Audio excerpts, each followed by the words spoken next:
Now look, who doesn't like school? Yeah, I'm glad we could come to a similar consensus. Now, with the current president thinking about getting rid of the Department of Education, I thought, why not now throw our darts on the wall and try to make a school system that everyone can really be happy about. To understand what we gotta fix, we gotta understand what we don't like about the school system. And come look here real quick. Look, I got a 2-for-1 sale on that video. You know, if you want to support the channel and help me out, or also if you want a little context and come back, please go watch that video. Thank you. Without further ado, let's get cozy and try to do what the government couldn't. Contrary to what the title says in literally every other type of schooling, I actually kinda like kindergarten and elementary school, as a concept at least. But I got some issues though, realistically. I'm gonna take out a class topic and I'm gonna put like 2 in. This meta of school has been plagued by 2 things. One, kids nowadays got like a cell phone in one hand and their umbilical cord in the other. Like, they get access to the internet really early. Number 2, a lot of people in schools and on the internet just like to push like agendas and stuff. Now, I don't know what you personally believe in, but in my personal opinion, I feel like a lot of that stuff should really stay out of beginner school. Things like politics, sexual orientation, and identity, all of that, it's not for a kid to worry about. They're really just trying to figure out life. When I was their age, cheesy bread and Pokemon Brick Bronze was my life. And then you're telling me you want to add women who got penises with it, and then, you know, I'm confused. Like, what are we talking about? Schools work really hard to kind of remove the whole cell phone aspect of it, try to remove them from schools, which I do not like. And that's really just because they're afraid of change. They're riding against the wave, and there's a saying about that. It goes, don't. What do you think you are, Michael Phelps? I think it makes more sense to work phones into the school system, which is why I'm adding a cellular devices class, because the internet has such a wide array of opinions and ideas and things, and there's so many good things on it, but we gotta teach some kids how to sift through them. Because honestly, you really cannot take most of the things you see on the internet at face value, and people are really good at pretending they're right. To add on to that, it'll be a class that teaches them how to manage social media, because, you know, a lot of kids have it now. That's just how it goes. The reason why it's so detrimental on our society is because no one ever comes down and tells you, oh hey, you really shouldn't talk about your mommy and daddy arguing on the gram. Kids gotta learn how to not dox themselves, not incriminate themselves, and all of that, and this is all things the class will cover. But most importantly of all, do not talk to anybody moving strange on the internet. If they say ASL, they're a 50-year-old man. If they say wanna meet up, they're probably a 50-year-old man. If they say, can I get a picture of you? Stay with me now, 50-year-old man. Text Gideon or something and then sit back in comfort to the thought that he's probably gonna get beat up and arrested by some guy dressed as Larry the Lobster. Second class I'm adding, morals and ethics. Because nowadays, people think this comes as like base game material. And if you've ever worked retail in your life, you know it is not. It is paid DLC. And in this economy, it makes sense nobody has it. Kids really need to learn how to treat themselves, others, and their elders. But like, put like a little kick behind it so it's convincing. One time, this homeless guy asked me if I could spare some change, and I didn't. So he ate all of my cheesy bread and deleted my Brick Bronze save. I feel like just adding those 2 simple things would give kids so much more of a head start in life. Especially in a digital age we're coming up, it makes no sense that we're not adding that into the curriculum in some sense. Most people's habits formulate very heavily when you're a child. And I really feel if we work together, we can forge a generation of kids that sees some homeless guy in desperate need of food and goes, take it all, just don't touch my cheesy bread. Alright, so I don't think he's actually changing high school from the ground up, but some basic suggestions, I suppose. Middle school and high school do not exist.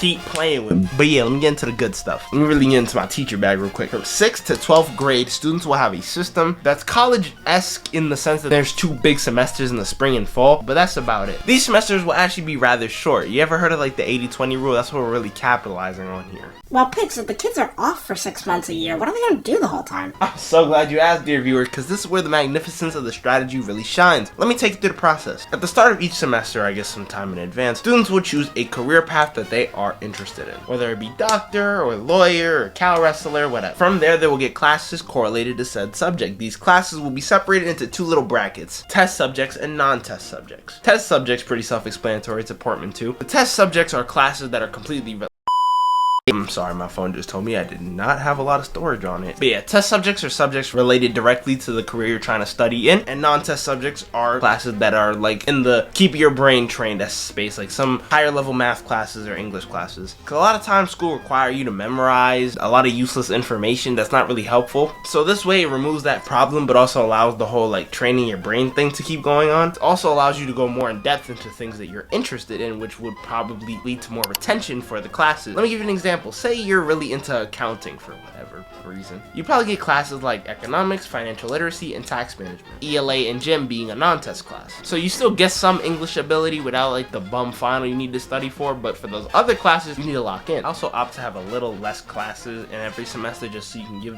proper tender love and care to them. They'd be a smidge longer though, like maybe an hour.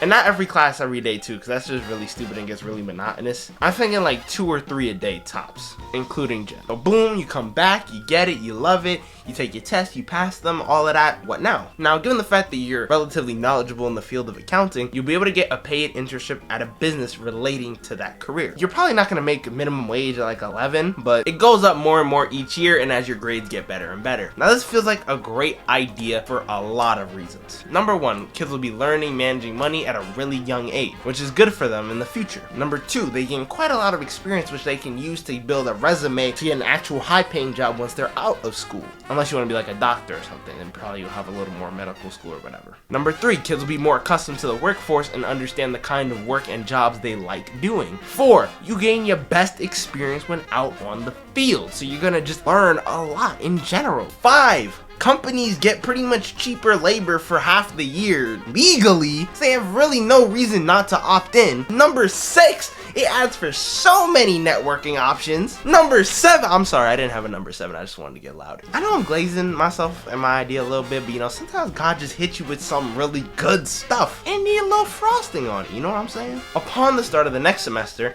you're faced with the same choice. Now you can pursue furthermore in your studies of accounting and possibly get a little more complicated classes related to those subjects. Or if you're like, hey, I think accounting's kind of mid, I think I'm gonna dream for once in my life. I'm not trying to throw shade at no accounting, I'm just, you know, you can just switch for no penalty. A lot of people get a lot of college degrees and stuff, and once they get in the job, they realize they don't actually like it. Now, in between that, I have some common classes that everybody gotta take, like social dynamics. I'll go more in depth in that later, and we're good. This is the core gameplay loop of my system. Let's look at it this way. This kid went through my whole system, right? He's 18, just graduating school, up a few $1,000s, years of experience in a career he's interested in, and easily maneuvering into a new job. They could put a down payment on a place or invest because they're gonna learn about finances and money and all of that stuff, and they can file their freaking taxes. Or you can have Gerald. Gerald just graduated from high school last year.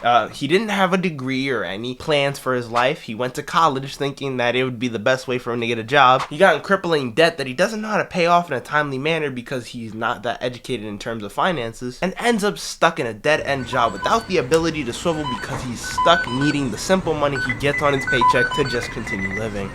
Or you could sell crack. And man, that pill popping stuff, it's just, it gets bad. No, I'm kidding. Those are allergy medication. I was actually supposed to make this video way earlier, but this is like the first day I have woken up not feeling like I'm about to die. I'm sorry if I sound a little congested still, but you know, I even want to record today, really. I still don't feel that well, but you know, I really love y'all, so we're here. And you might be thinking I'm really biased and that's a straw man argument, but honestly, the reality is this is the life of quite a few Americans. That's a reality that haunts me. It's part of the reason why I'm out here making YouTube videos. To try to do something to make my life out. But shameless plug and shameful or wallowing aside, we have the basics of the system. Let's flesh it out.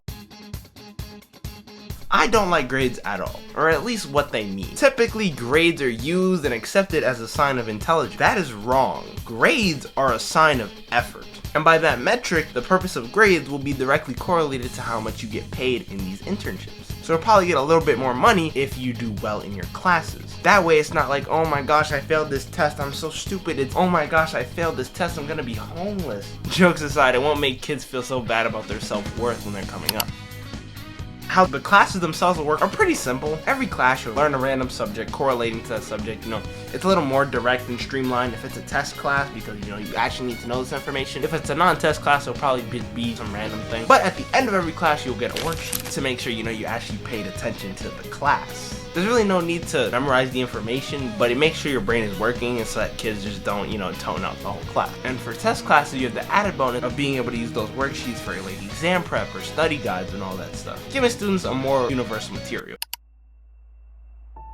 Of course, there's always the possibility that someone really just doesn't want to learn and fails their classes. And to that, I feel this embodies the spirit of this change. Instead of holding everybody's hand, if you get left behind, you have to catch up on your own. That way it's fair for everyone and also gives you a sense of responsibility. It's not like a super hard responsibility either. 3 hours a day of classes and one of them being gym seems pretty reasonable to me, but hey, maybe I'm wrong.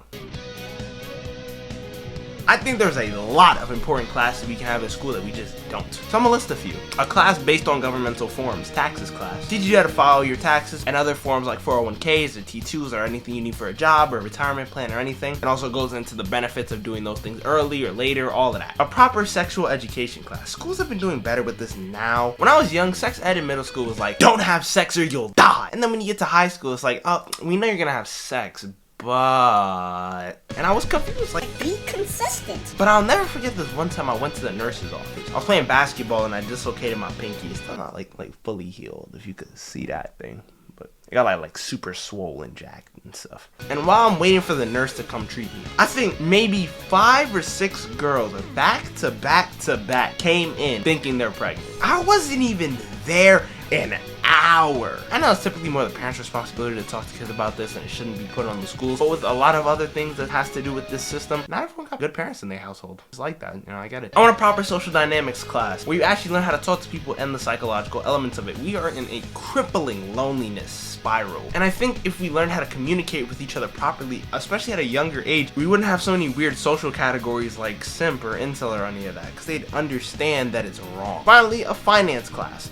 Everything that has to do with how you're going to spend your money and budget for the rest of your life. Like it or not, money makes the world go around. So learning how to put your little spin in is important. There's a few more classes I could think of, but I'm sure you get the point. My goal with this, not even as a YouTube thing, but in general, was to create a school system that could genuinely better the world. Make people high achievers. So with that being said, let me know if you have any disagreements or suggestions or anything like that in the comments. Once again, you don't have to comment, but it helps me learn and it also helps the channel. So I'd appreciate it. At the end of the day though, I really do appreciate you for sticking through with me with this. I know this is probably going to be like my longest video ever. Like the video if you like the video. Cheesy bread for everybody. Have a good day.